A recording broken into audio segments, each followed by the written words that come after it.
जय हिंद दोस्तों। दोस्तों, ईरान को हर फ्रंट पे जितना डोनाल्ड ट्रंप और अमेरिका ने परेशान किया है, तो ईरान के पास विकल्प यही बचता है कि उनके जो लीडर्स हैं अमेरिका के, उनको चेतावनियाँ दिया जाए और उनको डेथ की जान से मारने की धमकियाँ दी जाए। ठीक है? हालाँकि भाई एक बार ये धमकियाँ सच भी साबित हो गई थी।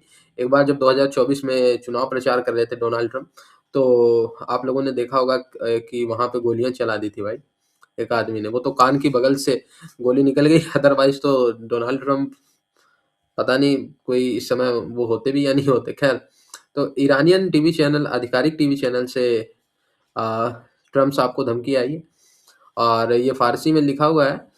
इसके बाद वो जो आप देख रहे हैं ना यहाँ पे फ़ारसी में, डोनाल्ड ट्रंप की तस्वीर और फ़ारसी में लिखा पड़ा है कि इस बार गोली मिस नहीं होगी। ठीक है? अगर मैं ये जो रिपोर्ट्स चर्चे में चल रही है सोशल मीडिया पे, एक्स पे, वो अगर मैं आपको पढ़ के बताऊँ तो एक बार आप देखें। By airing an image of president Trump after the attempted assassination, Iran's state TV is issuing a direct threat to the United States and to President Trump.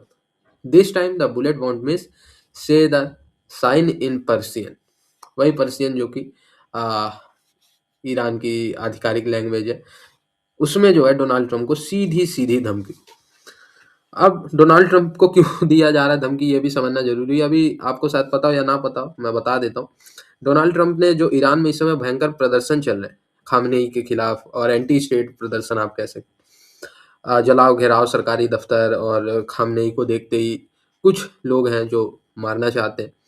ऐसा कहते हैं कि भाई खामनेई जो है वो लोकतंत्र की हत्या कर रहे हैं, और ईरान के लोगों को जैसे किंग जॉन तानाशाही की तरह नहीं ट्रीट करता है अपने लोगों को, वैसे ट्रीट किया जा रहा है। बेसिकली जो लोग प्रदर्शन कर रहे हैं उनका ये है, और वो इस्लामिस्ट जो रिजीम है, रेडिकलाइज्ड रिजीम है ईरान में, उनके खिलाफ प्रोटेस्ट कर रहे हैं। तो प्रोटेस्ट बहुत ज़्यादा हो चुका है इस समय, कई हज़ार लोग मारे जा चुके हैं। बेसिकली नंबर्स भले छिपाए जा रहे हैं, ये जो मरने वालों की संख्या है सरकार के खिलाफ प्रदर्शन करते हुए जो मारे गए हैं, वो 1000 से ज़्यादा है।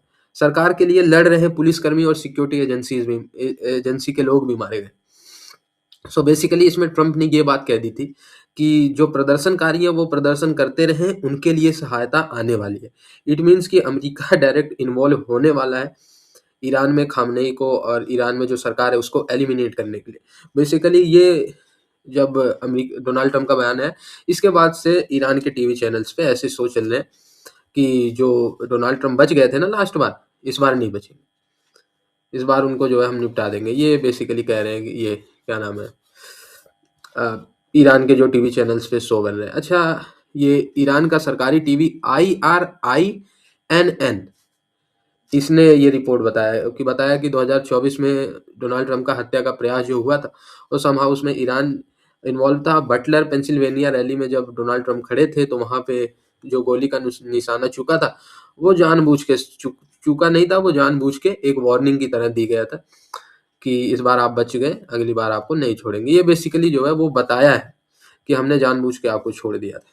सो दोस्तों, क्या करें, अब ईरान के पास भी कोई विकल्प नहीं बचता। हम दोनों तरफ से सोच रहे हैं ना, अमेरिका सही है गलत है, बट ईरान के पास क्या विकल्प। ये अब डोनाल्ड ट्रंप हर तरफ से भाई पीछे पड़ गए हैं ईरान के। उनसे जो ट्रेड करेगा उस पर भी 25% टैरिफ लगा देंगे समहाउ। ये जो फ्यूल दे रहे हैं अमेरिका में जो प्रोटेस्टर्स हैं उनको भी, कि भाई आप प्रोटेस्ट करो, हम आपके साथ हैं।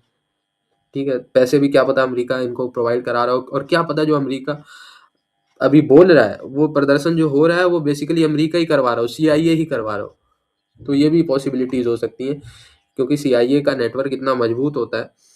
वल्नरेबल जो कंट्रीज होते हैं ईरान जैसे, कि वहाँ पे वो पैसे वैसे और सारी चीज़ें जुटा के तो वो ऐसे आंदोलन भी करवा देते। तो मे भी इसमें CIA का भी हाथ हो सकता है जो प्रदर्शन चल, जो भी है। पर ईरान के पास अब विकल्प यही बचता है कि कैसे भी कर, हालांकि डोनाल्ड ट्रंप को मारना कोई मजाक बात नहीं है।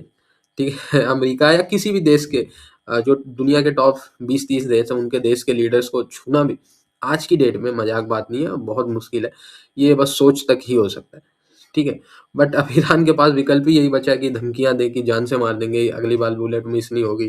तो यही सब अब वो करेंगे ताकि डोनाल्ड ट्रंप थोड़ा सा कॉन्शियस हो जाए अपने बारे में, और ईरान से उनका ध्यान हट जाए कि भाई कहीं धमकियां दे रहा है ईरान, कहीं सच में ना मार दे। और दूसरी चीज मैं आपको बताऊं, जो देश ऐसा कहते हैं वो एक्चुअल में कर नहीं पाते।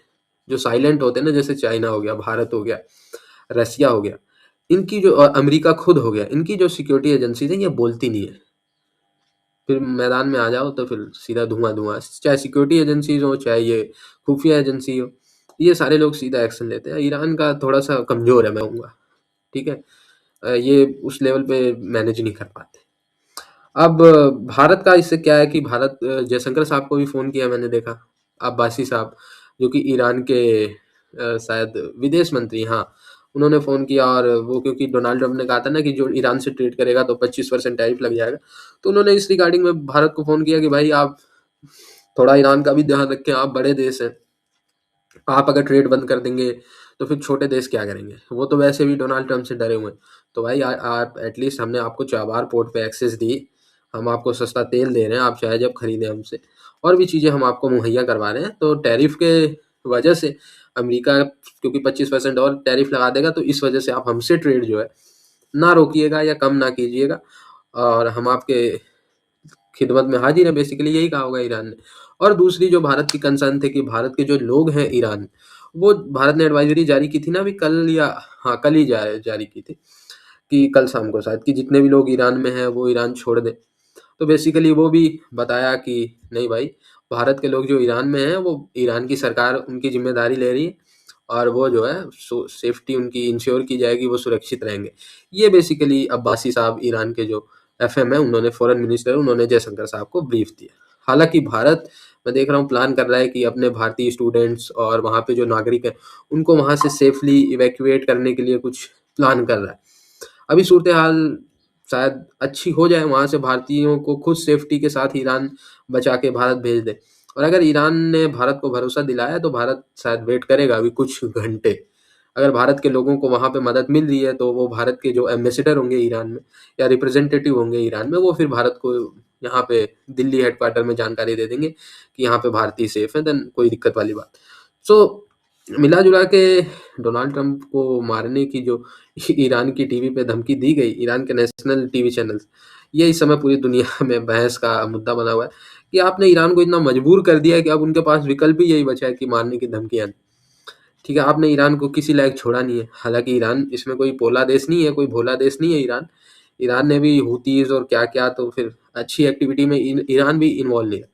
बट इन डिप्लोमेसी भारत को इससे कोई लेना देना नहीं है। ईरान ने ऐसे तो कोई आतंकवादी ग्रुप्स नहीं बनाए ना जो भारत के साथ कन्फ्लिक्ट में आए। वो तो जिसके लिए बनाया तो वो अपना देखें, ठीक है। हाँ, लेकिन ईरान यहाँ पे शब्दों से भी भारत यहाँ पे ईरान की शब्दों से भी मदद नहीं करेगा, बिकॉज ईरान ने भारत की भी शब्दों से मदद नहीं की। तो बस जैसा मुसीबत के समय में ईरान ने भारत के साथ किया, सेम वही प्रोटोकॉल भारत भी निभा रहा है ईरान के साथ, ठीक है। अब आपके यहाँ प्रोटेस्ट हो, लड़े भिड़े मरे, भारतीयों का जो कोई हित है वो खराब नहीं होना चाहिए, भारतीयों का कोई लॉस नहीं होना चाहिए। बाकी तो आप चाहे डोनाल्ड ट्रंप को मारो या अमेरिका में न्यूक्लियर फोड़ दो, हमें उससे क्या मतलब, ठीक है। जुड़े रहे ऐसी वीडियोस के लिए, तब तक के लिए धन्यवाद। जय हिंद।